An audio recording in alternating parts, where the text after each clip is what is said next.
আর না কোনো science fiction মুভির অ্যানিমেশন সিন। এটা হলো স্টিভ জবস বা অ্যাপেলের সেই প্রোডাক্ট যেটা কেউ কখনো কিনতে পারবে না। এখন অবাক করা ব্যাপার হলো অ্যাপেলের এই হেডকোয়ার্টারটি তৈরি করতে খরচ হওয়ার কথা ছিল $50 কোটি, অথচ সেখানে খরচের মাত্রা এসে থামে $500 কোটি। তবে কি দুনিয়ার সবচাইতে বড় বিজনেস কোম্পানির দ্বারা এত বড় ভুল? স্বাভাবিকভাবেই ব্যাপারটা বেশ অস্বাভাবিক, তাই না? তবে এই অ্যাপল পার্কে বেশ কিছু ইন্টারেস্টিং জিনিসও কিন্তু লুকিয়ে আছে।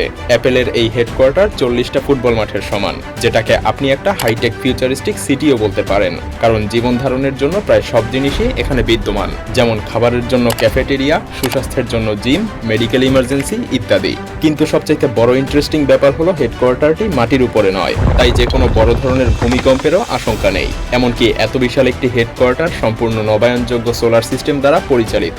12 মাসের মধ্যে 9 মাসেই না কোনো এসির প্রয়োজন হয়, না কোনো হিটার। কিন্তু কিভাবে?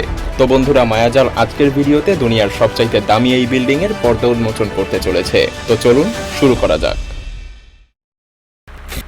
And we've come up with a design that puts 12,000 people in one building. এটা ছিল স্টিভ জবসের স্বপ্ন, যেটা তিনি 2011 সালে সিটি কাউন্সিলের সামনে বলেছিলেন। কিন্তু এই স্বপ্ন তার ছিল 2004 সাল থেকেই। মূলত তিনি তার কর্মচারীদেরকে এমন একটা পরিবেশ দিতে চাচ্ছিলেন যেখানে পরিবেশ আর বিল্ডিং এর মাঝখানে কোনো ক্রস লাইন থাকবে না।